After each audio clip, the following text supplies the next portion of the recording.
충고 하나 해드리겠는데 몸 조심하시오.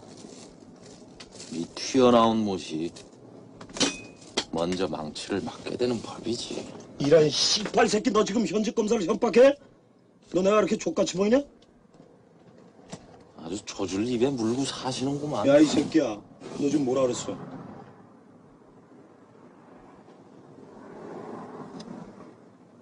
한판 뜹시다.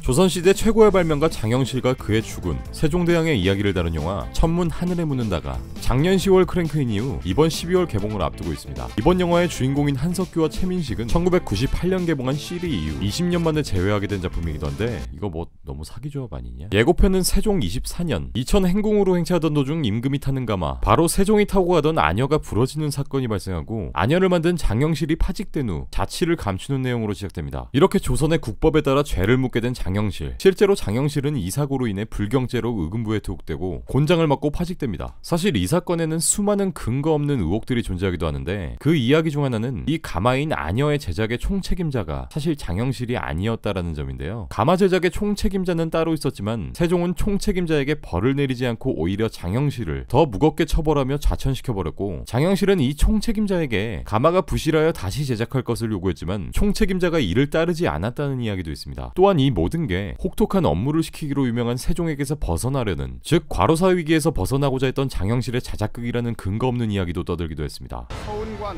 국노 장영실을 오늘부로 면천하며 정오품 행사직을 하사하노라. 세종 5년인 1423년 세종은 왕실의 물품을 제작하고 수리하는 데 능통한 관노로 태어난 장영실을 상의원의 별자에 임명합니다. 신분이 무슨 상관이냐?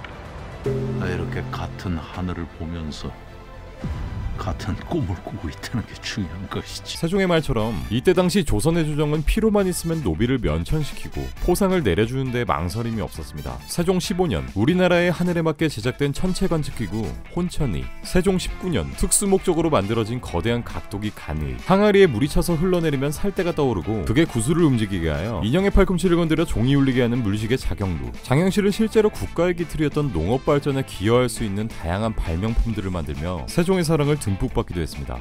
그자의 천한 재주가 필경 넣고는 바로 돌아올 것이옵니다. 당장 장영실을 잡아들여야 합니다. 영화에서는 관노 출신인 이 장영실을 시기 질투하는 세력들이 당연스럽게 등장하고 이를 통해 당대의 정치적인 이야기들까지 풀어낼 것으로 보입니다. 반면 천문은 동시대를 다룬 영화인 나란말싸미와 크게 비교될 것으로 보입니다. 나란말싸미에서는 송강호가 세종 역을 소화했지만 진짜 이걸 왜 소화했는지 알 수 없을 정도로 작품 선택에 안타까움을 느끼기도 했습니다. 개봉 전엔 우리에게 익숙한 시대상에 신박한 시나리오를 끼얹어서 많은 사람들의 관심을 받기도 했지만 뭐 보신 분들이라면 아시겠지만 영화 자체가 역사 왜곡을 불사하고 송강호, 박해일과 같은 티켓 파워가 있는 대배우들을 불태워버린 논란의 중심에 섰던 졸작이기도 했습니다. 뭐 개인적인 생각이고요. 반면 이번 천문에서 세종을 맡은 한석규는 이미 2011년 드라마 뿌리 깊은 나무에서 지랄하고 자빠졌네, 아니 세종 역할을 찰떡같이 소화해낸 적이 있었죠. 2019년 한 해에만 2편에서 세종대왕이라는 인물이 달아졌는데 이쯤 되면 세종 역할도 아무나 못할 것 같은데, 장영실이라는 인물은 이미 수많은 작품들에서 여러 번 그려져 왔었는데 2008년 드라마 대왕세종에서는 이천희가 장영실의 역할을 맡았고 2016년에는 송일국이 드라마 장영실에서 장영실 역을 맡았습니다. 워낙 드라마틱한 이야기를 담고 있는 인물이다 보니 이번 작품에서 대배우 최민식은 장영실을 어떤 식으로 소화할지 궁금하네요. 한석규와 최민식은 서울의 달.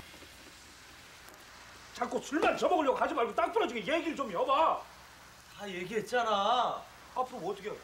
어떻게 하긴 네 돈부터 갚아야지. 뭘 해서 어떻게 갚느냐 말이오. 넘버 3. 충고 하나 해드리겠는데 몸 조심하시오. 이 튀어나온 못이 먼저 망치를 맞게 되는 법이지. 이런 씨발 새끼, 너 지금 현직 검사를 협박해? 너 내가 그렇게 족같이 보이냐? 아주 조줄 입에 물고 사시는구만. 야, 이 새끼야, 너 지금 뭐라 그랬어?